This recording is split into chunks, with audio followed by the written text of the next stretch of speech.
Hello everyone, welcome back जीटेक poly. तो कैसे आप लोग? उम्मीद करता हूँ आप लोग अच्छे होंगे एंड अपनी पढ़ाई भी कर रहे होंगे। अगर बात करें बेटा लास्ट लेक्चर्स की, तो हम लोग अगर एक बार रिकैप में अगर बात करें तो लास्ट लेक्चर में हम लोगों ने चैप्टर नंबर 12 के बारे में बात किया था, जिसमें हम लोगों ने एंटी टर्माइट्स के बारे में बात किया था कि कैसे बिल्डिंग में टर्माइट्स लग जाते हैं, दीमक लग जाते हैं, घून लग जाते हैं। तो उसके लिए हम डिफरेंट टाइप्स के एंटी टर्माइट्स को यूज करते हैं और ये आपके प्रीवियस ईयर में आया हुआ है एग्जाम में, तो ये भी आप ध्यान रखेंगे। अगर बेटा बात करें आज एक नए चैप्टर की, जिसमें हम चैप्टर नंबर 13 यानी 13 में हम ग्रीन बिल्डिंग्स के बारे में पढ़ने वाले हैं। बहुत सारे बच्चे कमेंट भी कर रहे थे लाइव सेशन में कि सर आप बताइए कि ग्रीन बिल्डिंग क्या होती है, ये कहाँ पे यूज करते हैं, ये कैसे हमारे इन्वायरमेंट को अफेक्ट करता है या इसके क्या इफेक्ट हैं।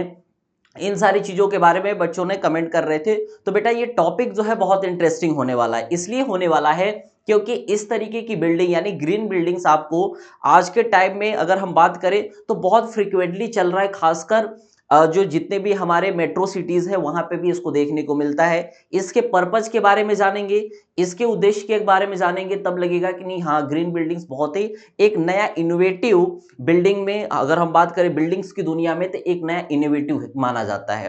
तो सबसे पहले हम बात करेंगे कि सिलेबस में कि ग्रीन बिल्डिंग्स में हमें क्या पढ़ना है। उसके बाद फिर सबसे पहला टॉपिक हम यही समझेंगे, फिगर के थ्रू भी समझेंगे कि ग्रीन बिल्डिंग्स क्या होती है।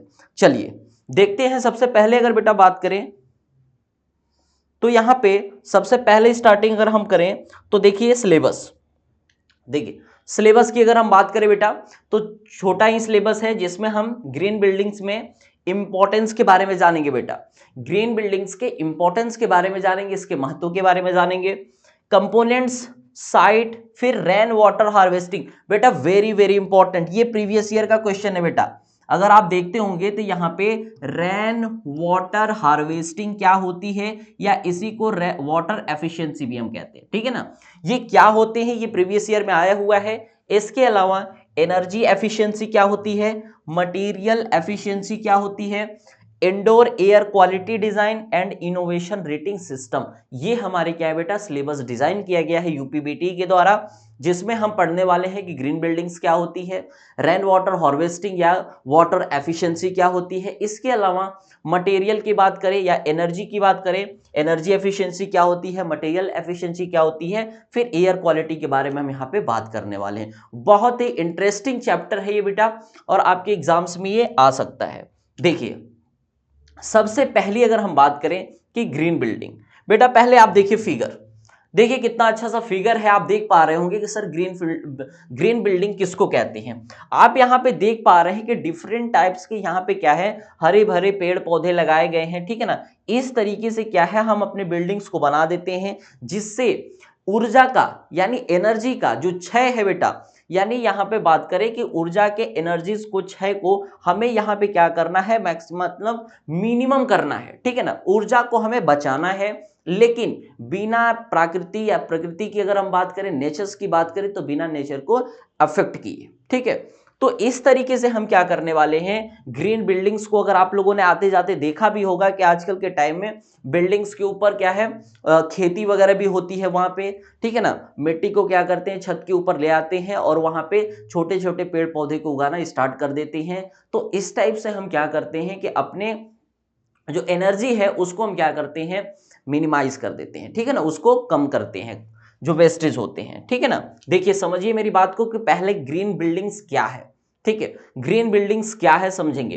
देखिए हरित भवन, ग्रीन बिल्डिंग्स का मतलब क्या है बेटा, हरित भवन का महत्व पर्यावरण को स्वच्छ रखना है। क्या है, पर्यावरण को स्वच्छ रखना है। तो क्या इसके लिए जरूरी है कि हम पर्यावरण को दूषित करके या अफेक्ट करके ही हम पर्यावरण को स्वच्छ करेंगे? नहीं, इस बात को यहां पे ध्यान देना पड़ेगा बेटा कि जो हमारा क्या उद्देश्य क्या है, कि हरित भवन का महत्व पर्यावरण को स्वच्छ रखना है, लेकिन पर्यावरण को स्वच्छ रखने के लिए बेटा ऊर्जा के क्षय को रोकना होगा। अब देखिए ऊर्जा के क्षय को रोकना पड़ेगा, तभी क्या होगा बेटा हमारा, ये इंपॉर्टेंट पॉइंट है। क्या है कि हमारा पर्यावरण को स्वच्छ तो रखना है, लेकिन इससे क्या है कि पर्यावरण को स्वच्छ रखने के लिए ऊर्जा को रोकना पड़ेगा। जो ग्रीन बिल्डिंग्स है बेटा, इसका निर्माण इस प्रकार किया जाता है, ग्रीन बिल्डिंग का निर्माण इस प्रकार किया जाता है जिससे प्रकृति के साथ कोई छेड़खानी ना हो। ध्यान से समझेंगे बेटा, ऐसा नहीं है कि हमने ग्रीन बिल्डिंग्स में पता चला कि प्रकृति में कोई पेड़ पौधे हैं, हम उसको काट के क्या कर रहे हैं, उसको काट के वहां पे बिल्डिंग बना के फिर ग्रीन बिल्डिंग बना रहे हैं। तो ये नहीं करना। प्रकृति के साथ कोई भी बिना छेड़छाड़ी किए बिना हम क्या करते हैं, अपने बिल्डिंग्स को हरा भरा बनाते हैं। वहां पे डिफरेंट टाइप्स क्या जो हमारी बिल्डिंग होती है उसके आसपास में सराउंडिंग्स में हम क्या करते हैं बेटा, पेड़ पौधों को लगाते हैं, जिससे ऊर्जा का क्षय होता है। क्षय क्या होता है, कम होता है, ठीक है ना, क्षय बिल्कुल कम हो जाता है।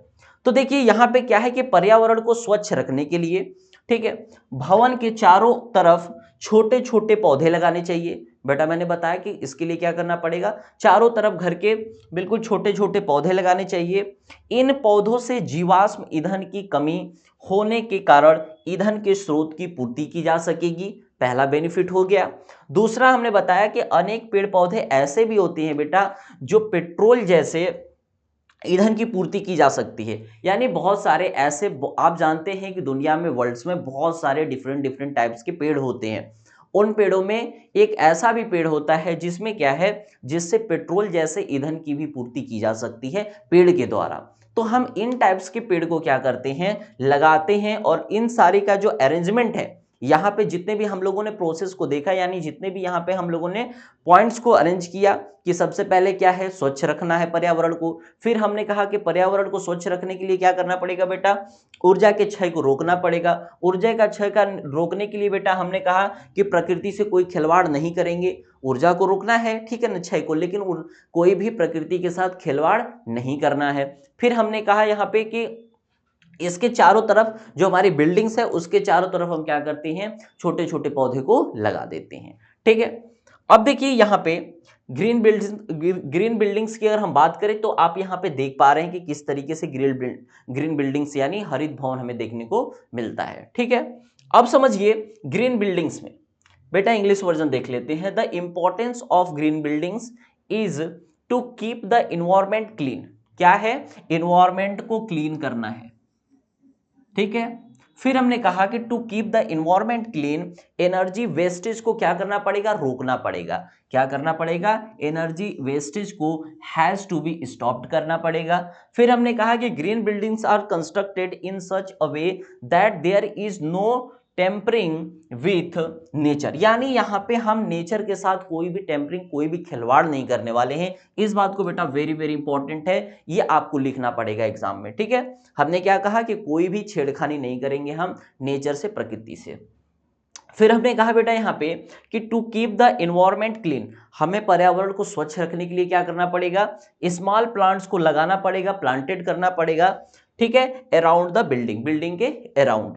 फिर बेटा हमने कहा कि due to the shortage of fossil fuel, ठीक है ना, जीवाश्म ईंधन के शॉर्टेज के कारण हमने यहां पे बताया कि the source of fuel can be replenished through these plants, किया जा सकता है। फिर हमने बताया कि देयर आर मैनी प्लांट्स, यहाँ पे बहुत सारे ऐसे प्लांट्स हैं, लाइक हमने बताया कि from which fuel like petrol is supplied, जहां पे हम क्या कर सकते हैं, पेट्रोल की जो कमी है उसको पूरा कर सकते हैं। बहुत सारे ऐसे पेड़ हैं, ठीक है ना। तो ये क्या थे, बेसिक एक कॉन्सेप्ट था बेटा। हमने देखा कि यहाँ पे ग्रीन बिल्डिंग है क्या, ठीक है, किस तरीके से दिखती है, ये आप इमेज में इस तरीके से देख पा रहे हैं, ठीक है। इस तरह की जो बिल्डिंगें बनाई जाती हैं हरी भरी, इसी को हम क्या कहते हैं, ग्रीन बिल्डिंग्स का नाम दिया गया है। चलिए अब समझिए हरित भवन के कुछ मूलभूत सिद्धांत होते हैं। बेटा मैंने स्टार्टिंग से लेकर लास्ट तक, ठीक है, मैंने हमेशा बताया कि कोई भी चीज होती है तो उसके कुछ प्रिंसिपल्स होते हैं। प्रिंसिपल्स की अगर हम बात करें, कुछ मूलभूत सिद्धांत होते हैं, तो उसमें पहला जो हमारा सिद्धांत है, सतत साइट डिजाइन। अब देखिए हमें क्या करना पड़ेगा, ग्रीन बिल्डिंग्स में कुछ सतत क्या करना पड़ेगा बेटा, कुछ सतत डिजाइन साइट्स के बारे में भी हमें बात को ध्यान देना पड़ेगा। जिसमें हमने पहला पॉइंट क्या कहा कि सतत साइट डिजाइन में निम्न बातों पर ध्यान देना चाहिए। कौन कौन सा बात पे ध्यान देना चाहिए, ये इंपॉर्टेंट है आपके लिए। देखिए पहला बात कि शहरीकरण को बढ़ने से रोकना चाहिए। इसका मतलब क्या है बेटा, शहरीकरण रोकने से बढ़ना चाहिए, इसका मतलब ये नहीं है कि शहर में हम बिल्डिंग्स नहीं बनाएंगे, बिल्डिंग्स बनाएंगे, लेकिन अगर कोई ऐसी सॉइल है जहां पे अच्छे पेड़ को उगाया जा सकता है, जहां पे वनस्पति वगैरह उग सकती हैं, वहां पे हम क्या करेंगे, बिल्डिंग को बनाते नहीं जाएंगे। तो इस बात को यहाँ पे ध्यान देंगे। तो शहरीकरण को बढ़ने से रोकना पड़ेगा। दूसरी चीज क्या है बेटा, कि मूल्यवान भूमि अथवा जहां पर वनस्पति वगैरह उगाई जाती है, कोई बहुत अच्छी मिट्टी है, उस पे अगर हम बिल्डिंग बना देंगे तो क्या वहां पे हम खेती वगैरह बाड़ी कर पाएंगे, नहीं कर पाएंगे। तो हमने कहा कि मूल्यवान भूमि जहां या फिर जहां पर वनस्पति उगाई जाती है, आवास व खुली जगह को हम क्या करते हैं, अनावश्यक विनाश से रोकना चाहिए। इस बात को ध्यान देंगे कि आवास और खुली जगह को क्या करेंगे बेटा, अनावश्यक विनाश से रोकना चाहिए। ऐसा नहीं है कि मिट्टी जो है बहुत उपजाऊ है, बहुत अच्छी है, अब उसके ऊपर हम बिल्डिंग बना देंगे तो उस मिट्टी का क्या हो, कोई यूजफुल तो हुआ नहीं। इसीलिए हमें क्या कर रहे हैं कि सिटी को बढ़ने से रोकना चाहिए। फिर हमने बताया कि साइट का निर्माण करते समय, देखिए बेटा इंपॉर्टेंट है, साइट का जब हम निर्माण करते समय पर्यावरण पर विशेष रूप से ध्यान देना चाहिए। ग्रीन बिल्डिंग्स क्यों किया जा रहा है, हमने कहा कि ईंधन को क्या है, जो हमारी ऊर्जा जो क्षय है उसको मिनिमाइज करना है, एनर्जी को बचाना है। फिर हमने कहा कि पर्यावरण संपत्ति को हानि नहीं पहुंचानी चाहिए, ये भी इसमें बात को ध्यान रखना पड़ेगा सतत साइट डिजाइन में। तो इन सारे क्या है बेटा, ये प्रिंसिपल है, इन प्रिंसिपल को हमें फॉलो करना पड़ेगा। अगर हम इनको फॉलो नहीं करते हैं और सिर्फ एक कॉन्सेप्ट को लेके चलते हैं कि नहीं बिल्कुल केवल और केवल क्या करना है, हमें ग्रीन बिल्डिंग्स बनाने हैं, तो क्या होगा, वो फेलियर माना जाएगा। ठीक है, इन जितने भी हमारे मूलभूत सिद्धांत हैं इनको फॉलो करना बहुत जरूरी है। देखिए सबसे पहले सस्टेनेबल साइट डिजाइन की बेटा बात करें तो हमने बताया कि following points should be consider in sustainable site design में। पहला क्या था बेटा, हमने बताया कि अर्बनाइजेशन क्या है, should be stopped from increasing, इसको इंक्रीजिंग करना जो है स्टॉप करना चाहिए बढ़ने से। फिर हमने बताया कि जो वैल्यूएबल लैंड है, जो कीमती जो हमारी लैंड है, वेयर वेजिटेशन इज ग्रोन, ठीक है, उसको हैबिटेट करना चाहिए and open space should be prevented from unnecessary, ठीक है, डिस्ट्रक्शन।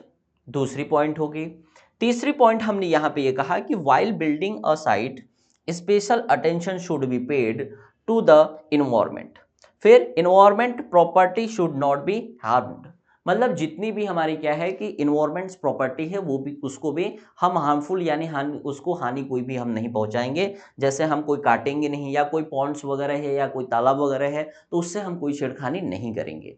ठीक है, अब देखिए जल की गुणवत्ता एवं संरक्षण। अब यहाँ पे दूसरा जो सिद्धांत आ रहा है, मूलभूत सिद्धांत, वो क्या आ रहा है कि जल की गुणवत्ता एवं संरक्षण। इसका मतलब क्या है, जल की गुणवत्ता और संरक्षण का मतलब ये है कि हम यहाँ पे जल के पैरामीटर्स पे और उसके संरक्षण दोनों पैरामीटर्स पे हमें यहाँ पे ध्यान देना पड़ेगा। कैसे ध्यान देना पड़ेगा, कि किसी भी साइट का निर्माण करते समय जल की गुणवत्ता और संरक्षण का ध्यान रखना बहुत जरूरी होता है। और उसके लिए निम्न बातें जरूरी हैं। क्या है, देखिए प्राकृतिक जल को संरक्षित करना चाहिए, यानी जो नेचुरल वाटर्स हैं। देखिए नेचुरल वाटर का मतलब क्या है बेटा, कि जैसे मान लीजिए आपके बारिश वगैरह होती है तो उसको हम क्या कर रहे हैं, कलेक्ट करना चाहिए। ठीक है ना, तो यहाँ पे हमने कहा जो बारिश होती है या प्राकृतिक जल हो उसको संरक्षित करना चाहिए। फिर किसी भी साइट का निर्माण करते समय प्राकृतिक हाइड्रोलॉजिकल प्रणाली का सूक्ष्म रूप से अध्ययन करना चाहिए, यानी जो हाइड्रोलॉजिकल सिस्टम होती है बेटा उसका सूक्ष्म रूप का मतलब बहुत ही महीन से बहुत बारीक तरीके से उसका क्या करना चाहिए, अध्ययन करना चाहिए, स्टडी करना चाहिए। तभी हमें क्या करना चाहिए, ग्रीन बिल्डिंग्स के बारे में फिर आगे हम फर्दर उसको सोचेंगे। ठीक है ना, तो सबसे पहले हम बात कर रहे हैं कि इसके मूलभूत सिद्धांत की। तो मूलभूत सिद्धांत में यानी प्रिंसिपल्स की अगर हम बात करें तो इन प्रिंसिपल को फॉलो करना ही करना पड़ेगा। देखिए वर्षा जल का हार्वेस्टिंग विधि से संरक्षण करना। बेटा अभी हम बात करेंगे कि रेन वाटर हार्वेस्टिंग क्या होती है या वाटर एफिशिएंसी क्या होती है। वेरी वेरी इंपॉर्टेंट होने वाला है आपके एग्जाम के लिए, पूछा भी गया है बेटा प्रीवियस ईयर में। चलिए वाटर क्वालिटी एंड कंजर्वेशन। ठीक है बेटा, अब देखिए इसमें क्या है कि वाइल कंस्ट्रक्टिंग एनी साइट, जब हम कोई साइट पे क्या करते हैं, कंस्ट्रक्शन करते हैं, it is important to take care of water quality and conservation. Water के क्वालिटी को और कंजर्वेशन के पैरामीटर को मेजर्स करना बहुत ज़्यादा ज़रूरी होता है। फिर हमने कहा कि for this the following things necessary, कौन कौन से नेसेसरी हैं? Natural water should be conserve, इसको इकट्ठा करो, कंजर्व करो। फिर हमने कहा कि वाइल कंस्ट्रक्टिंग एनी साइट, जब हम किसी भी साइट्स पे क्या कर रहे हैं, कंस्ट्रक्शंस कर रहे हैं, तो from natural hydrological system should be studied manually. ठीक है, इसका मतलब क्या है, सूक्ष्म रूप से हमें क्या करना पड़ेगा, बहुत बारीक से, बहुत गहन तरीके से हमें स्टडी करना चाहिए हाइड्रोलॉजिकल्स के बारे में। ठीक है, फिर rain water should be conserve through harvesting method, इसको हार्वेस्टिंग मेथड से क्या करना चाहिए, कंजर्व करना चाहिए, इकट्ठा करना चाहिए या भंडारण करना चाहिए नेचुरल वाटर का। तो इस तरीके से हमें वाटर क्वालिटी एंड कंजर्वेशन के पैरामीटर को भी ध्यान रखना पड़ेगा। ये हमारा क्या था, दूसरा प्रिंसिपल। ठीक है, चलिए अब देखिए, इसके बाद जल की क्वालिटी एवं संरक्षण। अब देखिए, जल की गुणवत्ता जो है बेटा, ध्यान से समझेंगे, जो वाटर की जो गुणवत्ता है और उसका जो क्या है बेटा, संरक्षण है, इसके बारे में भी हमें ध्यान रखना पड़ेगा। अब देखिए, अगर बात करें यहां पे किसी भी साइट का निर्माण करते समय, किसी भी साइट्स का निर्माण अगर हम कर रहे हैं, तो जल की गुणवत्ता एवं संरक्षण का ध्यान रखना बहुत जरूरी होता है। ये किन बातों पे डिपेंड करती हैं? प्राकृतिक जल को संरक्षित करना, किसी भी साइट का निर्माण करते समय प्राकृतिक हाइड्रोलॉजिकल का सूक्ष्म रूप से स्टडी करना। ठीक है, ये हमारा पैरामीटर्स अभी हमने बात किया। अब देखिए, ऊर्जा तथा पर्यावरण। ठीक है बेटा, एनर्जी और इन्वायरमेंट्स के बारे में भी हमें ध्यान देना पड़ेगा। कैसे ध्यान देना पड़ेगा सर? पर्यावरण पर ऊर्जा का भी गहरा प्रभाव पड़ता है। देखिए, आप जानते हैं कि पर्यावरण पे जो हमारी ऊर्जा होती है उसका बहुत ज़्यादा इफेक्ट पड़ता है। ठीक है ना, एनर्जी, अगर बात करें एनर्जी की, आप जानते हैं कि टेम्परेचर्स का वेरिएशन देखने को मिलता है एनर्जी से। इसके अलावा भी बहुत सारे जो लिविंग बॉडीज हैं उनके ऊपर एनर्जी का इफेक्ट पड़ता है, ये सिंपल सी बात है। तो हमने कहा कि इसमें निम्न बातों का ध्यान रखना चाहिए। क्या क्या ध्यान देना चाहिए? सबसे पहला, अनुकूलित भवन साइट और जो डिजाइन है, सामग्री चयन और ऊर्जा संरक्षण के उपाय के आक्रामक उपयोग के माध्यम से पर्यावरण पर प्रतिकूल प्रभाव को कम करना चाहिए। क्या कहने का सेंस है बेटा, ध्यान से समझेंगे। हमने कहा कि जो अनुकूलित भवन साइट्स है और डिजाइन है, या फिर जो हम बिल्डिंग्स के लिए जो सामग्री का चयन कर रहे हैं, या फिर ऊर्जा संरक्षण के जो उपाय कर रहे हैं, इसके आक्रामक उपयोग, इसकी क्या है बेटा, बहुत ज्यादा आक्रामक उपयोग अगर हो रहा है तो इसके पर्यावरण पर प्रतिकूल प्रभाव पड़ेंगे और उसको भी कम करना पड़ेगा। ठीक है, तो इसको पहला पैरामीटर ये हो गया। दूसरा पैरामीटर ये है कि नवीकरण ऊर्जा और अन्य कम प्रभाव ऊर्जा स्रोतों का उपयोग अधिक करना चाहिए। क्या मतलब है कि यहाँ पे रिन्यूएबल एनर्जी और कम प्रभाव वाले जो ऊर्जा होते हैं, जो हमारे लिए बहुत ज़्यादा डिफेक्टिव नहीं होते हैं, उतना हार्मफुल नहीं होते हैं, हानिकारक नहीं होते हैं, उनका हम क्या करते हैं, ज़्यादा ऐसे स्रोतों का ज़्यादा उपयोग करना चाहिए। भवन का निर्माण स्तर न्यूनतम अंतर्राष्ट्रीय ऊर्जा कोड आई, यानी यहां पे ध्यान समझ सकते हैं, आईईसी का मतलब क्या है बेटा, इंटरनेशनल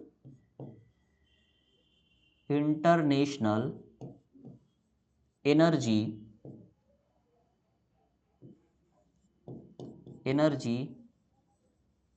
कोड। ठीक है, ये क्या है, ये हमारा इंटरनेशनल एनर्जी कोड के अनुसार स्तर 30 to 40% से अधिक नहीं होना चाहिए। यहाँ पे क्या बात हो रही है बेटा, कि भवन का निर्माण स्तर जो है वो न्यूनतम जो अंतर्राष्ट्रीय ऊर्जा कोड है, इंटरनेशनल एनर्जी कोड है, उसके अनुपालन स्तर का 30 से 40% से अधिक नहीं होना चाहिए। इस बात को हमें फॉलो करना पड़ेगा। अब देखिए, यहाँ पे एनर्जी एंड इन्वायरमेंट, इसी की बात कर रहे थे हम। इंग्लिश वर्जन में एक बार देख लेते हैं बेटा। हमने कहा कि energy also has a deep impact. Deep impact पड़ता है किस पे, इन्वायरमेंट पे। एनर्जी का डीप इम्पैक्ट कहां पे पड़ रहा है, इन्वायरमेंट पे। ये सिंपल सी चीज है। फिर हमने बताया कि बहुत सारी चीजों को हमें माइंड में रखना पड़ेगा। The following things should be kept in mind. क्या क्या रखना पड़ेगा? पहला हमने कहा कि जो एडवर्स इफेक्ट है, ठीक है बेटा, adverse effect on the environment should be minimised, इसको मिनिमाइज करना पड़ेगा। सीधी सी बात है कि एडवर्स इंपैक्ट क्या होंगे, हमारे इन्वायरमेंट के लिए हानिकारक होंगे, हार्मफुल होंगे, इसको मिनिमाइज करना बहुत जरूरी है। तो एडवर्स इंपैक्ट को इन्वायरमेंट्स के लिए हम क्या करते हैं बेटा, मिनिमाइज करते हैं through optimized building site and design material. क्या कैसे कम करते हैं, ध्यान देंगे बेटा, ऑप्टिमाइज करके, किसको, बिल्डिंग साइट्स को, बिल्डिंग के डिजाइन को, मटेरियल के सिलेक्शन से कर सकते हैं, एंड अग्रेसिव यूज से हम क्या कर सकते हैं, एनर्जी कंजर्वेशन को मेजर करते हैं। और इन सारी चीजों से हम मिनिमाइज करेंगे किसको, जो एडवर्स इंपैक्ट है इन्वायरमेंट पे, इसको हम कर सकते हैं। इसके बाद there should be greater use of renewable energy, देखिए रिन्यूएबल एनर्जी का ज्यादा प्रयोग करना चाहिए, ठीक है। इसके बाद and the other low impact energy source, यानी रिन्यूएबल एनर्जी का प्रयोग करो या फिर अदर ऐसे एनर्जीज का प्रयोग करो जिसका जो इम्पैक्ट है इन्वायरमेंट्स पे या फिर थिंग्स पे, वो क्या है, लो इंपैक्ट एनर्जी सोर्स होना चाहिए, जो एनर्जी का इम्पैक्ट है वो कम होना चाहिए। फिर हमने कहा कि the construction level of building, ध्यान देंगे बेटा, कंस्ट्रक्शन जो लेवल है, construction level of building should exceed the minimum international energy code. इस बात को ध्यान देंगे बेटा, ये टर्म बहुत बहुत इंपॉर्टेंट है, इंटरनेशनल एनर्जी कोड, आईईसी, इसको शॉर्ट में क्या बोलते हैं, IEC, international energy code. Compliance क्या करता है, लेवल 30 to 40%, ये गाइड करता है कि 30 से 40% से हम क्या करेंगे, बिल्डिंग्स को यूज करेंगे, ठीक है ना। द कंस्ट्रक्शन लेवल जो होना चाहिए वो 30 to 40%, ठीक। अब देखिए भवन के अंदर पर्यावरणीय गुणवत्ता, अब देखिए जो बिल्डिंग है उसके अंदर इन्वायरमेंट की कुछ गुणवत्ता होनी चाहिए, कैसी होनी चाहिए, हमने क्या कहा कि भवन के अंदर पर्यावरण की गुणवत्ता क्या होनी चाहिए, भवन के अंदर पर्यावरण की गुणवत्ता किन बातों पे डिपेंड करती है, इस बात पे डिपेंड करती है कि भवन के निर्माण में स्वास्थ्य, हेल्थ की, आरामदायक और उत्पादक इंडोर वातावरण होना चाहिए। कैसा होना चाहिए, इंडोर में अगर बात करें मतलब घर के अंदर क्या होना चाहिए, हमने कहा कि भवन के निर्माण में स्वस्थ यानी हेल्दी, ऐसा घर बनाओ जो हेल्दी रहे, मतलब जो रहे स्वस्थ रहे, आरामदायक हो, कंफर्टेबल हो, और उत्पादक जो इंडोर है वातावरण में होना चाहिए। भवन के अंदर वायु की गुणवत्ता, हवादार कमरे, दिन के समय सूर्य के प्रकाश का विशेष ध्यान उपलब्ध होना चाहिए। देखिए हमने बार बार एक चीज बेटा मैंने बोला कि देखिए घर के अंदर, बिल्डिंग्स के अंदर धूप का आना बहुत जरूरी होता है। क्यों होता है, जब मैं टर्माइट्स की बात कर रहा था, जब मैं दीमक की बात कर रहा था, जब मैं घून की बात कर रहा था, तो वहां पे भी बताया था आपको, हमने कहा कि बिल्डिंग्स के अंदर, घरों के अंदर जो धूप होती है ना, वो घरों में क्या करती है बेटा, जस्ट लाइक एक ना पॉजिटिव एनर्जी की तरह काम करती है। घर के नेगेटिव जो हमारे क्या होते हैं, एनर्जी होती है, उसको ये क्या करते हैं, डिस्ट्रॉय कर देते हैं, घरों में क्या करते हैं, पॉजिटिवनेस लाते हैं। इसीलिए घरों के अंदर डायरेक्ट सन की जो किरणें होती हैं वो आनी चाहिए, खिड़कियों के माध्यम से, डोर के माध्यम से, ठीक है, तो वेंटिलेशंस के माध्यम से, तो ये बहुत जरूरी होता है। इससे अगर धूप हमारे रूम में आ रहा है तो वहां पे कोई स्किन्स की प्रॉब्लम नहीं होगी, वहां पे सीलेंस नहीं देखने को मिलेगा। इसके साथ साथ क्या होगा बेटा, एक कॉम्पैक्ट इन्वायरमेंट बना रहता है, तो ये फायदा हो जाता है। इसलिए हमने कहा कि भवन के अंदर, बिल्डिंग्स के अंदर वायु की गुणवत्ता, ठीक है, वायु का आदान प्रदान हो पाए, ठीक है ना। ऐसा नहीं है कि जो घर के अंदर जो हमारी एनर्जी है, या हम बात करें जैसे एयर है, ठीक है ना, तो वो क्या है, बाहर निकल नहीं पा रही है, तो इस ऐसा नहीं होना चाहिए। इसका मतलब है कि घर के अंदर वायु की गुणवत्ता, क्वालिटी भी अच्छी बनेगी तब जब क्या होगा, अंदर बाहर क्या होगा, हमारा वायु आदान प्रदान अच्छा रहेगा। इसके बाद हवादार कमरे होने चाहिए, अभी हमने बताया हवादार होने चाहिए, हवा आनी चाहिए। दिन के समय में सूर्य के प्रकाश का विशेष उपलब्ध प्रबंधन होना चाहिए। तो ये क्या है बेटा, भवन के अंदर पर्यावरणिक कुछ गुणवत्ता भी होनी चाहिए, ठीक है। ये भी हमारे ग्रीन बिल्डिंग्स के क्या है बेटा, सिद्धांत है। हमने बताया कि environmental quality inside the building, इसमें पहला अगर बात करें, the quality of the environment inside the building depends on the following things, किन किन बातों पे डिपेंड करता है। पहली अभी हमने बताया कि बिल्डिंग कंस्ट्रक्शन, ध्यान देंगे बेटा, जो बिल्डिंग कंस्ट्रक्शन है शुड हैव हेल्दी होना चाहिए, वेरी वेरी इंपॉर्टेंट। कंफर्टेबल होना चाहिए। फिर हमने बताया कि ये कैसा होना चाहिए, प्रोडक्टिव इंडोर इन्वायरमेंट होना चाहिए। तीन चीज यहाँ पे, इन तीन चीजें होनी चाहिए। फिर हम अगर बात करें कि there should be special arrangement होना चाहिए किसकी, एयर क्वालिटी की, एयर बढ़िया शुद्ध वातावरण, ठीक है ना, में अगर घर बनेगा तो वहां पे एयर क्वालिटी ठीक होगी। इसके बाद हम यहाँ पे वेंटिलेटेड होना चाहिए, वेंटिलेटेड रूम होना चाहिए। एंड जो सनलाइट है बेटा, ये क्या है, during day times inside the building होना चाहिए, ये ऐसा होना चाहिए। तो इन सारी चीजों प्रिंसिपल पे भी हम बात करेंगे ग्रीन बिल्डिंग्स के अंदर, ठीक है। देखिए इसके बाद रेन वाटर हार्वेस्टिंग।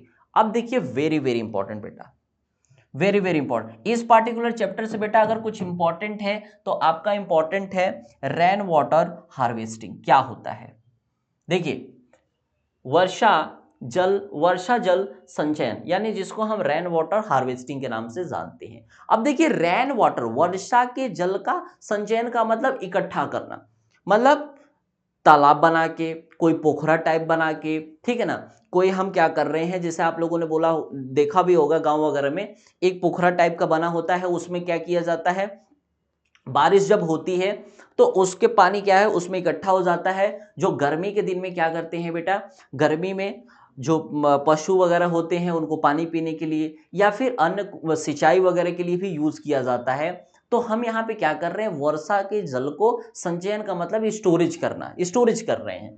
तो देखिए चाहे नगर हो, ध्यान से समझेंगे बेटा, बहुत इंपॉर्टेंट है। 3 स्टार्स का मतलब क्या है, एग्जाम में ये आया हुआ है और आने के बहुत ज्यादा चांसेस हैं, इस बात को ध्यान रखेंगे। देखिए वर्षा जल संचयन का मतलब क्या है, देखिए नगर से यानी सिटी से, ध्यान समझेंगे, सिटी से, कस्बा से, ग्राम से मतलब गांव से, भवन की छत से, बिल्डिंग्स की छतों से, चाहे वो लॉन हो, सड़क हो, पार्क हो या मैदान हो, ठीक है ना, सब जगह से जो पानी इकट्ठा होगा या जो वर्षा की पानी होगी बेटा, वो क्या है, मैदानों से बाहर आता हुआ जो वर्षा जल नालियों या सीवरों में बेकार बह जाता है। बारिश होगी तो आप जानते हैं कि ये डिफरेंट टाइप्स के जितने भी हमारे सोर्सेज हैं, यहां से वर्षा का जल क्या होगा, नालियों से क्या है बहता हुआ बेकार बह जाता है, ठीक ना, मतलब वर्षा की पानी हुई, नाली में गया, नाली में जाके ऐसे ही अपना इधर उधर जा रहा है, ठीक है ना, वेस्टेज हो रहा है पानी का, रेन वाटर का। फिर हम क्या कर रहे हैं कि इस क्षेत्र में वर्षा की तीव्रता को देखते हुए, ध्यान देखिए, आप लोगों ने देखा होगा कि कभी कभी क्या है, बहुत ऐसे क्षेत्र होते हैं जहां पे बारिश बहुत तेजी से होती है, मतलब जो रेनफॉल इंटेंसिटी है, जो वर्षा की तीव्रता है वो बहुत अच्छी होती है, वहां पे बारिश कम टाइम में, घंटे 2 घंटे में पूरा एकदम भर जाता है। तो ऐसी जगह पे हम क्या करते हैं कि ऐसे क्षेत्र में जहां पे वर्षा की इंटेंसिटी को, रेनफॉल इंटेंसिटी को देखते हुए हम क्या करते हैं बेटा, यह बरसाती जल बड़ी मात्रा में होता है, ठीक है। बारिश एक्सेसिव अमाउंट में होगी तो जाहिर सी बात है कि बरसात क्या है बेटा, जल बड़ी मात्रा में होता है। इस बरसाती पानी को सतही नालियों द्वारा, ध्यान से समझेंगे बेटा, एकत्र करके सब भूमि, या देखिए बेटा यहाँ पे सब सॉइल्स में क्या करते हैं बेटा, पर्कुलेशन किया जाता है और भौम जल में मिलने दिया जाता है। इसे ही हम क्या कहते हैं बेटा, वर्षा जल संचयन कहते हैं, ठीक है। तो हमने क्या कहा, यहाँ पे बेसिक बेसिक हम लोगों ने देखा कि रेन वाटर, देखिए रेन वाटर हार्वेस्टिंग में हमने देखा कि जितने भी हमारे डिफरेंट डिफरेंट के सोर्स हैं, चाहे वो नगर हो, चाहे वो कस्बा हो, चाहे गांव हो, चाहे वो बिल्डिंग्स के छतों के ऊपर से हो, चाहे सड़क हो, चाहे लॉन हो, चाहे पार्क हो, इनसे क्या है, जो भी वाटर का पानी आता है वो क्या होता है, सीवर्स में या फिर नालियों के द्वारा बेकार हो जाता है। और ऐसे बहुत सारे ऐसे क्षेत्रफल होते हैं, जहाँ पे क्षेत्र होते हैं जहाँ पे वर्षा की इंटेंसिटी ज़्यादा होती है, वहाँ पे क्या होते हैं बेटा, कि यह बरसाती जल बड़ी मात्रा में क्या हो पाता है। और इसी को हम क्या कहते हैं, इस बरसाती पानी को सतही नालियों द्वारा एकत्रित करके सब सॉइल्स में अंतःस्रवण किया जाता है, ठीक है। और ये क्या होता है बेटा, भौम जल में मिलने दिया जाता है। और ये सारा का सारा जो हम प्रोसेस कर रहे हैं, इसमें सारे के सारी जितने भी विधि हम यहाँ पे अप्लाई कर रहे हैं, इसी को हम क्या कर रहे हैं, रेन वाटर हार्वेस्टिंग के नाम से जानते हैं, ठीक है। आप समझिए, अब देखिए रेन वाटर हार्वेस्टिंग, हमने कहा सिटीज, फिर टाउन्स, फिर विलेजेस, फिर इसके अलावा rain water coming out from the roofs of building, जो रूफ्स के यानी छतों से जो आते हैं, ठीक है, छतों का पानी, फिर लॉन्स का पानी, रोड से, पार्क से, और जो ग्राउंड से जो वेस्टेज होते हैं, वेस्टेज इन हो जाते हैं ड्रेन्स एंड सीवर्स में। सीवर्स और ड्रेन्स में जाके क्या हो जाते हैं, ये वेस्टी हो जाते हैं, अनयूजुअल हो जाते हैं, अनयूजफुल हो जाते हैं। फिर हमने कहा given the intensity of rainfall, यानी हमने कहा कि given the intensity of rainfall in the area, यहाँ पे क्या हो जाते हैं, in rain water occurs in large quantities. क्या हो जाते हैं, ये जो रेन वाटर है बेटा, ये अकर्स हो जाते हैं कैसे, लार्ज अमाउंट में, लार्ज क्वांटिटी में। ठीक है, फिर हमने कहा कि दिस रेन वाटर को क्या किया जाता है, कलेक्ट किया जाता है through surface drain, surface drains के द्वारा, सरफेस जो नालियां होती हैं उनके द्वारा इसको कलेक्ट किया जाता है। And to allow to reach the ground water, इनको ग्राउंड वाटर रीच किया जाता है थ्रू परकोलेशन। ठीक है, और सॉइल में, और इससे क्या होगा कि ये दिस वाटर जो होती है बेटा, यही हमारी क्या होती है, रेन वाटर हार्वेस्टिंग के नाम से इसको जानते हैं। ठीक है, चलिए अब देखिए इसी में बेटा ध्यान से समझेंगे कि रेन वाटर हार्वेस्टिंग में बेटा हमारा जो नेक्स्ट पॉइंट है, ये देखिए इसमें क्या होता है कि वर्षा जल सतही कुंडों व टैंकों में भी संग्रहित किया जा सकता है। ऐसा नहीं कि इसको हम सब सॉइल में परकुलेशन से कर सकते हैं, इसके अलावा उसको हम क्या कर सकते हैं, कुंडों में, ठीक है, और टैंकों में भी इसको क्या कर सकते हैं, इकट्ठा कर सकते हैं, इसको क्या कर सकते हैं, संग्रहित किया जा सकता है। लेकिन आप जानते हैं, परंतु ये कुंड और टैंक में बड़े माप में, बड़े क्वांटिटी में क्या हम वाटर को स्टोरेज कर सकते हैं, नहीं कर सकते।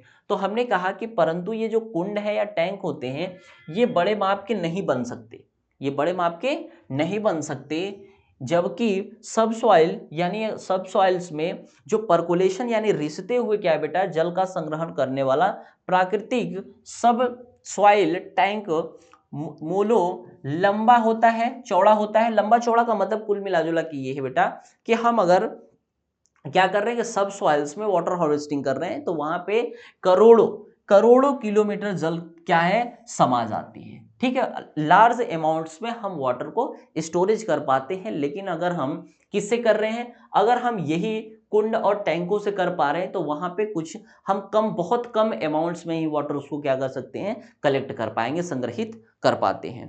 तो फिर हमने कहा इसमें कि इसके लिए भूमिगत जल का वाष्पीकरण भी नहीं होता है। ठीक है, इसमें क्या है बेटा कि भूमिगत जलों का वाष्पीकरण, यानी यहाँ पे आप जानते हैं कि टेम्परेचर्स होगा, जैसे सूर्य क्या है, ठीक है ना, धूप होगा, धूप के कारण आप जानते हैं कि जब सूर्य के प्रकाश की किरणें बनेंगी जाएंगी, तो वहां पे क्या होगा, सॉइल्स के जो हमारे वाटर होते हैं वो उसके क्या है बेटा कि वहां पे वाष्पीकरण यानी इवापोरेशन होगा। ठीक है ना, भाप बन के आप लोगों ने देखा होगा कि क्या होता है, जैसे मान लीजिए आज वाटर आपने मान के चलिए कि 20 लीटर रखा, ठीक है ना, अब उस पर धूप गई, एक दिन, 2 दिन, 3 दिन, तो वहां पे देखिएगा इवापोरेट होके वो पानी क्या होती है, कम होती चली जाती है। तो यहाँ पे क्या है, इस मेथड में इवापोरेशंस भी नहीं होती है, तो इससे पानी क्या है, स्टोरेज की जो लेवल है वो बना रहता है। और सब सॉइल्स में वर्षा जल संचयन में उस क्षेत्र का बेटा ग्राउंड वाटर स्तर पुनः क्या होता है, अपने मूल तक पहुंचा तक आ सकता है। ठीक है, वर्षा जल संचयन के बेटा मुख्य उद्देश्य है, वर्षा जल जहां गिरता, ध्यान से समझेंगे, सबसे इंपॉर्टेंट लाइन बेटा यही है, ध्यान से समझेंगे बेटा। हमने क्या कहा कि वर्षा जल संचयन का मुख्य उद्देश्य है, वर्षा जल जहां गिरता है, चाहे से छतों, अग्नि पर में, सड़कों पर, खुले मैदान में, जंगलों में, उसे वही पकड़ लो और उपयुक्त साधन से इसे सब, ठीक है ना, सब सॉइल्स में पहुंचा दो। ठीक है, इसको अवभूमि में पहुंचा दो, यही हमारा क्या है, रेन वाटर हार्वेस्टिंग है। ठीक है, देखिए अब अगर बात करें यहां पे कि rain waters can also be stored, देखिए इसको स्टोर किया जा सकता है कहां पे, इन सरफेस पॉन्ड के रूप में और टैंक्स, बट दिस क्या होते हैं बेटा, पॉन्ड टैंक में बहुत ज्यादा हम can not be made of large size, इसको बड़े साइज में नहीं बनाया जा सकता। इसीलिए हमने कहा कि वेयर आज द नेचुरल सबसॉइल्स टैंक, देखिए नेचुरल सबसॉइल टैंक्स में that collects the water seeping into the subsoil is very long, ये क्या होते हैं, बड़े होते हैं, ठीक है। यहाँ पे हम क्या कर सकते हैं कि बहुत सारे यहाँ पे मिलियंस ऑफ किलोमीटर्स में हम वाटर्स को गेट एब्जॉर्ब कर सकते हैं, ठीक है, कलेक्ट कर सकते हैं। फिर हमने कहा कि दिस अंडरग्राउंड जो वाटर होते हैं बेटा, ये जो अंडरग्राउंड वाटर होते हैं ये आल्सो ये इवापोरेट नहीं होते। पहला फायदा क्या हो जाता है कि ये आल्सो डज नॉट इवापोरेट, ये इवापोरेट नहीं होते। फिर इसके बाद हेंस बाय हार्वेस्टिंग हम क्या करते हैं, rain water in the lands the ground level, ठीक है, ground water levels of that area क्या होता है बेटा, कम बैक हो जाता है टू इट्स ओरिजिनल लेवल, ठीक है। तो ये भी हमारा क्या है बेटा, पॉइंट इंपॉर्टेंट है। फिर हमने कहा कि द मेन ऑब्जेक्टिव क्या है रेन वाटर हार्वेस्टिंग का, are whenever rain water falls, देखिए जब भी वाटर क्या होती है, रेनफॉल होती है, ठीक है, रेनफॉल वाटर क्या होती है, फॉल होती है, तो यहाँ पे ऑन रूफटॉप्स, कहाँ पे, रूफटॉप्स पे, ठीक है। दूसरा हमने कहा इन रोड, फिर हमने कहा in open fields, in open fields, फिर इन फॉरेस्ट या जंगल में, ठीक है। कैच इट देयर, जहां पे भी है इसको पकड़ो, कैच करो, and send it to the ground through suitable means, ठीक है। तो यहां पे क्या है कि उसको क्या करो, पकड़ लो और उसको ग्राउंड्स पे जहां पे भी सुटेबल है वहां तक पहुंचा दो। तो इस तरीके से हमने क्या कहा कि जितने भी हमारे खुले मैदान हैं उसमें या जंगलों में वहीं से वाटर्स को पकड़ लो और उसके बाद उपयुक्त साधन से इसे क्या है, अवभूमि में पहुंचा दो। तो ये हम लोगों ने देखा। अब देखिए ये इतने तो टॉपिक हम लोगों ने कवर किया, लेकिन इसमें देखिए मैंने स्टार लगाया हुआ है क्योंकि ये प्रीवियस ईयर में आया हुआ है। अब देखिए यहाँ पे वर्षा जल संचयन के मुख्य चरण होते हैं। देखिए क्या है कि वर्षा जल जो रेन वाटर्स होते हैं इसको संचरण करने के यानी हार्वेस्टिंग के इसके दो चरण होते हैं, ध्यान से समझेंगे। वर्षा जल संचयन के मुख्य चरण है, कौन कौन सा है, the main steps of rain water harvesting are, क्या है, पहला क्या है कि इस जो बेकार बहते बरसाती की पानी है इसको कलेक्ट करो। सबसे पहला क्या है, जो हमारी रेन वाटर की जो वर्षा की जल है उसको एकत्रित करो, जो फालतू बह रही है ड्रेन्स के द्वारा या नालियों के द्वारा, सीवर्स के द्वारा, ठीक है। तो पहला हमने बताया कि इसको बेकार बहते बरसाती पानी को एकत्रित करो, ठीक है, to collect waste rain water. फिर दूसरा क्या है कि इसे उचित माध्यम से सब सॉइल्स में क्या करो, पहुंचा दो, इसे उचित माध्यम से सब सॉइल में पहुंचा दो, ठीक है। तो ये दो तरीके क्या है कि इस दो तरीके से रेन वाटर को हार्वेस्टिंग को किया जा सकता है, ठीक है। पहला पानी को इकट्ठा करो और इसको सब सॉइल्स में प्रॉपर तरीके से उचित माध्यम से इसको पहुंचा दो, ठीक है। अब समझिए ऊर्जा दक्षता। अब देखिए ये क्या है बेटा, वाटर यानी एनर्जी एफिशिएंसी, एनर्जी एफिशिएंसी, ठीक है, एनर्जी एफिशिएंसी।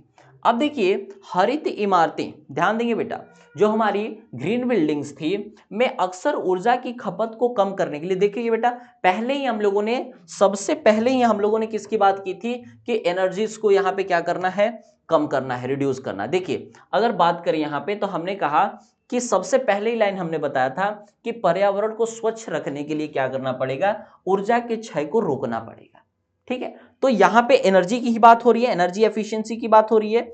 तो देखिए एनर्जी एफिशिएंसी की अगर बात करें, देखिए हरित इमारतों में अक्सर ऊर्जा की खपत को कम करने के उपाय शामिल होते हैं, उपाय इसके शामिल होते हैं, जैसे निर्माण सामग्री को निकालने, ध्यान से समझेंगे बेटा, हमने क्या कहा कि जो निर्माण की सामग्री को निकालने में, संसाधित करने में, परिवहन करने में, ट्रांसपोर्ट करने में और उसको स्थापित करने के लिए आवश्यक ऊर्जा और उपकरणों के लिए हीटिंग और बिजली जैसी सेवाएं प्रदान करने के लिए हम क्या करते हैं, परिचालन ऊर्जा दोनों के प्रयोग किया जाता है। इसका मतलब क्या है, हमने कहा कि हरित इमारतों में अक्सर ऊर्जा की खपत को कम करने के लिए, किसको करने के लिए, कम करने के लिए ऊर्जा को, इस बात को, लाइन को ध्यान देंगे। फिर हमने कहा कि निर्माण सामग्री को निकालने के लिए, फिर संसाधित करने के लिए, फिर परिवहन और स्थापित करने के लिए क्या होता है बेटा, इन दोनों के लिए हम क्या करते हैं, ऊर्जा और उपकरण के लिए हीटिंग और बिजली जैसी सेवाएं प्रदान करने के लिए, ठीक है, इस ऊर्जा का परिचालन होता है दोनों के लिए। ग्रीन बिल्डिंग्स क्या होती है बेटा, ऑफ्टन इंक्लूड होती हैं, क्या इंक्लूड होती हैं, measures to reduce energy consumption. कैसे, बोथ, ठीक है, दोनों, यानी इम्बॉडीज एनर्जी रिक्वायर्ड होती है टू एक्सट्रैक्ट प्रोसेस को एक्सट्रैक्ट करने के लिए, ट्रांसपोर्ट करने के लिए और इंस्टॉल बिल्डिंग करने के लिए, ये तीनों चीजें क्या हैं, जरूरी होती हैं। And operating energy to provide service such as heating and power for equipment. ये हमारी क्या हो गई बेटा, ये जो एफिशिएंसी है ये हमारी एनर्जी एफिशिएंसी के नाम से जानी जाएगी। अब देखिए, इसके बाद एनर्जी के बाद आती है सामग्री एफिशिएंसी, यानी यहां पे मटेरियल एफिशिएंसी।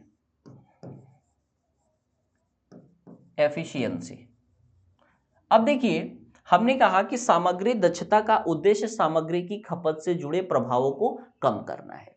सामग्री के से जितने भी जुड़े यहां पे क्या है बेटा, प्रभाव है, उसको रिड्यूस करना है, उसको कम करना है। कैसे, सामग्री दक्षता का उद्देश्य क्या है, उद्देश्य सामग्री की खपत से जुड़े प्रभावों को कम करना है।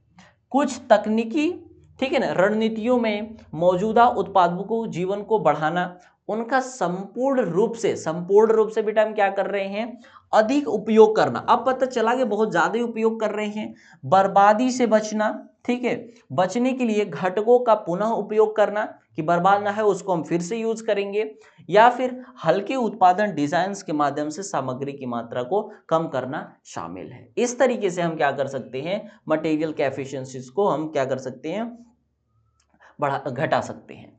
तो हमने कहा कि सामग्री की दक्षता का उद्देश्य सामग्री की खपत से जुड़े प्रभाव को तो कम करना है, लेकिन इसके बाद कुछ तकनीकी रणनीतियों में मौजूदा उत्पादकों के जीवन को बढ़ाना, उनका संपूर्ण रूप से उपयोग करना, बर्बादी से बचने के लिए घटकों का पुनः उपयोग करना, या हल्के उत्पादन डिजाइन के माध्यम से सामग्री की मात्रा को कम करना शामिल होता है।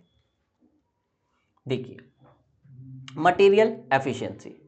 मटेरियल एफिशिएंसी एम्स क्या है, टू रिड्यूस द इम्पैक्ट, देखिए, to reduce the impact associated with material, जो मटेरियल के साथ एसोसिएटेड होते हैं, कंजप्शन होते हैं, ठीक है। सम टेक्निकल स्ट्रेटजीज क्या होती हैं, ध्यान देखिए, एक सेकंड, देखिए, अगर बात करें यहां पे कि क्या है कि सम टेक्निकल स्ट्रेटजीज जो होती हैं, कुछ यहां पे टेक्निकल स्ट्रेटजीज होती है जो इंक्लूडिंग होती हैं। कैसे इंक्लूडिंग होती हैं, increasing the life of existing products, ठीक है। इसके अलावा यूजिंग देम, उसको यूज करते हैं ज्यादा, इन इंटायरिटी, फिर हमने कहा इंटरिटी एंड रीयूजिंग कर लेते हैं कंपोनेंट का, फिर से यूज कर लेते हैं, टू अवॉइड वेस्टेज ना हो इसलिए हम फिर से यूज कर लेते हैं, और reducing the amount of material, ठीक है, through a light weight product design. तो इस तरीके से हम क्या करते हैं, ये हमारे क्या है पूरे, ये हमारे मटेरियल एफिशिएंसी के अंदर आ जाते हैं बेटा। इसके बाद भारत में वायु गुणवत्ता की निगरानी। अब देखिए, भारत में क्या है कि वायु की एयर क्वालिटी जो इंडेक्स होती है, आप लोगों ने देखा होगा, आप लोग सुनते भी होंगे कि एयर जो वायु की गुणवत्ता है, एयर क्वालिटी इंडेक्स है, वो क्या है बेटा, गड़बड़ चल रहा है। जैसे खासकर बात करें दिल्ली हरियाणा में, एनसीआर में, दिल्ली एनसीआर में, तो वहां पे देखने को मिलता है। तो इसके बारे में भी थोड़ा सा देख लेते हैं बेटा। ये और एक चीज मैं बेटा आपको बता देता हूं कि जो हमारा चैप्टर नंबर 12, 13 और 14 है, 12 में हम लोगों ने एंटी टर्माइट पढ़ा था, 13 में हम किसकी बात कर रहे हैं, ग्रीन बिल्डिंग्स की बात कर रहे हैं, 14 में हम नेशनल बिल्डिंग कोड्स के बारे में बात करेंगे, इसके अलावा आईएस कोड ओरिएंटेशंस के बारे में बात करेंगे। ये तीनों के तीनों चैप्टर बेटा यहां से बहुत कम, ठीक है, न के बराबर 1-2 क्वेश्चंस आपके एग्जाम में पूछे गए हैं बस। तो इसलिए जो मैं इंपॉर्टेंट बता रहा हूं उसके अलावा आपको बहुत ज्यादा इधर उधर की ध्यान देने की जरूरत नहीं है। जो मैं यहाँ पे इंपॉर्टेंट बताया कि जैसे ये पढ़ रहे हैं आज के चैप्टर्स में रेन वाटर हार्वेस्टिंग के अलावा कुछ भी बहुत ज्यादा इंपॉर्टेंट नहीं है। सबसे ज्यादा इंपॉर्टेंट यही है, अगर आएगा तो यही आएगा, अदरवाइज कुछ नहीं आएगा बेटा। तो इस बात को भी ध्यान देंगे। एंटी टर्माइट्स में भी बेटा बहुत ज्यादा इंपॉर्टेंट नहीं है। और जो अगला हम पढ़ने वाले हैं चैप्टर नंबर 14 जो हमारा लास्ट होगा बिल्डिंग कंस्ट्रक्शन सब्जेक्ट का, वो भी बहुत ज्यादा इंपॉर्टेंट नहीं है, वहां से क्वेश्चन बने ही नहीं। बट थोड़ा सा बेसिक आप लोगों को नॉलेज होना चाहिए, तो इसलिए मैं थोड़ा आप सबको बता देता हूं। जैसे भारत में वायु गुणवत्ता की निगरानी कैसे, भारत में शहरों में वायु गुणवत्ता की निगरानी कौन करता है? ध्यान से समझेंगे बेटा, बहुत लोगों को तो यही नहीं पता होगा। कौन करता है? केंद्रीय सेंट्रल पॉल्यूशन कंट्रोल बोर्ड। ठीक है, हमने क्या बताया कि भारत में शहरों में जो वायु की गुणवत्ता की एयर क्वालिटी इंडेक्स की जो निगरानी करता है वो कौन करता है? सेंट्रल, यहाँ पे पॉल्यूशन कंट्रोल बोर्ड करता है। और राष्ट्रीय नेशनल एनवायरमेंट इंजीनियरिंग अनुसंधान संस्थान द्वारा की जाती है। ठीक है, ये दोनों के द्वारा क्या किया जाता है? एयर क्वालिटी यानी जो हमारी वायु गुणवत्ता है इसकी निगरानी को किया जाता है। ठीक है, अब इसके अलावा भारत का केंद्रीय प्रदूषण जो नियंत्रण बोर्ड है बेटा, पर्यावरण, वन और जलवायु परिवर्तन मंत्रालय के तहत एक वैधानिक संगठन है। ठीक है ना, एक लीगल क्या है? ऑर्गेनाइजेशन है। इसकी स्थापना 1974 में जल अधिनियम 1974 के तहत की गई थी। सीपीसीबी, ठीक है, सेंट्रल पॉल्यूशन कंट्रोल बोर्ड को वायु अधिनियम 1981 के तहत शक्तियां और कार्य की सौंपे गए हैं। यानी इसी के तहत क्या किए गए हैं? जो हमारे 1981 के तहत शक्तियां और कुछ कार्य को क्या किए गए हैं? सौंपे गए हैं, उनको जिम्मेदारियां दी गई हैं। ठीक है, तो सेंट्रल पॉल्यूशन कंट्रोल बोर्ड को वायु अधिनियम इतने के तहत कुछ शक्तियां और कार्य करने की क्या है बेटा? कुछ जिम्मेदारियां दी गई हैं। Air quality monitoring in India, देखिए in India the air quality monitoring is conducted by किसके द्वारा? सेंट्रल पॉल्यूशन कंट्रोल बोर्ड या फिर national environment engineering research institute, इनसीटी। ये दो संस्थान क्या करती हैं बेटा? ये दोनों संस्थान हमें एयर क्वालिटी इंडेक्स के बारे में बताती हैं कि आपके शहर की हवा ठीक ठाक है या गड़बड़ चल रही है, यही बताती हैं। ठीक है, अब देखिए the central pollution control board of India is a statutory, क्या होते हैं बेटा? ऑर्गेनाइजेशन है जो किसके अंदर आती है? Ministry of environment. Ministry of environment के अंदर फॉरेस्ट एंड क्लाइमेट चेंजेस के अंदर आती है। इस मिनिस्ट्री के अंदर आती है कौन? सेंट्रल बोर्ड ऑफ, जो हमारा है ना सेंट्रल पॉल्यूशन कंट्रोल बोर्ड, ये आती है। ठीक है, फिर हमने कहा ये स्टैब्लिश की गई थी 1974 में अंडर द वाटर एक्ट 1974। फिर हमने कहा कि सीपीसीबी, जो हमारा सीपीसीबी है central pollution control board, is a क्या है बेटा? इंटरेस्टेड, ठीक है ना, with the powers and function under किसकी आती है? एयर एक्ट 1981, ठीक है, 1981 के अंदर। तो ये क्या है हमारे कि एयर क्वालिटी मॉनिटरिंग जो हमारे हैं इंडिया में, ये क्या है? बॉडी है, और इस तरीके से हम क्या करते हैं? इनका यूज किया जाता है। ये दो संस्थान ऐसी हैं जो एयर क्वालिटी के बारे में हमें बताती हैं। ये बात आपको ध्यान रखना पड़ेगा। चलिए, केंद्रीय प्रदूषण जो नियंत्रण बोर्ड के अनुसार 131 से अधिक शहर पीएम, ठीक है बेटा, 10 की स्वीकार्य सीमा को पार कर रहे हैं। ध्यान से समझेंगे बेटा, हमने यहां पे कहा, क्या कहा हमने? यहां पे हमने कहा कि पीएम, देखिए हमने ये कहा यहां पे केंद्रीय जो प्रदूषण नियंत्रण बोर्ड है बेटा, इसके अनुसार एक से अधिक, ध्यान से समझेंगे, यहां पे हमने क्या कहा कि यहां पे के अनुसार 131 से अधिक शहर, मतलब बहुत ज्यादा शहर क्या है बेटा? यहां पे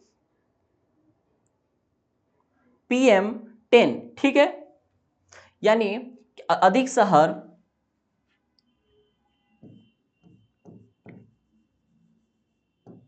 पार्टिकुलेट मैटर। देखिए हमने क्या कहा कि केंद्रीय प्रदूषण नियंत्रण बोर्ड के अनुसार 131 से अधिक शहर पार्टिकुलेट मैटर यानी PM10 की स्वीकार्य सीमा को पार कर रहे हैं और 18 शहर नाइट्रोजन जो हमारा डाइऑक्साइड है इसकी स्वीकार्य सीमा को पार कर रहे हैं। ये हमारे लिए दुखद की बात है। वायु गुणवत्ता निगरानी 12 प्रदूषकों को नियंत्रित करती है जैसे SO2, ठीक है, sulphur dioxide, NO2, PM10, PM2.5। बेटा ये क्या है जो हमने बताया ना, ये PM10 ये है क्या? ये जो बेटा है हमारे जो पार्टिकल्स होते हैं, ठीक है ना, जो पॉल्यूशंस के एयर क्वालिटी में जो हमारे पार्टिकल होते हैं ना, पार्टिकल की रेंज है। जैसे 10 क्या है, ये 10 उसकी क्या है, उसकी डाया है, ठीक है ना।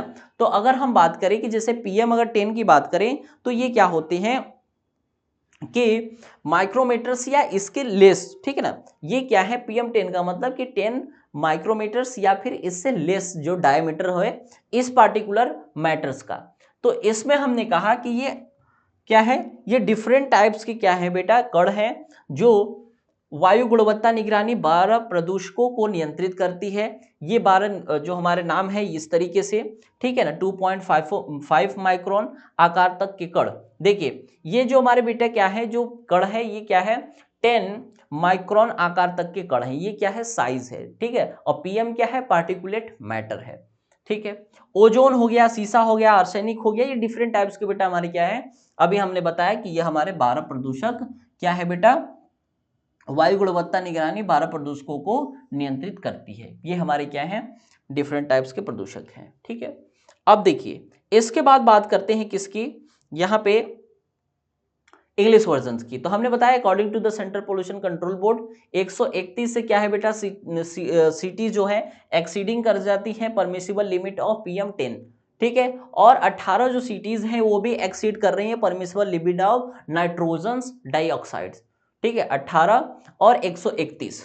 एयर क्वालिटी मॉनिटरिंग रेगुलेटरीज क्या करती हैं बेटा, 12 पॉल्यूटेंट्स नेमली जो नाम दिया गया है, ये सारे के हमारे क्या है, एयर क्वालिटी मॉनिटरिंग रेगुलेटर्स हैं, ठीक है। 12 पॉल्यूटेंट्स को स्पेशली रेगुलेट करती है, ठीक है। एयर क्वालिटी जो मॉनिटरिंग है वो क्या करती है, रेगुलेट करती है 12 पॉल्यूटेंट्स को। ये सारे के सारे क्या है, 12 पॉल्यूटेंट्स हमारे पास दिए गए हैं।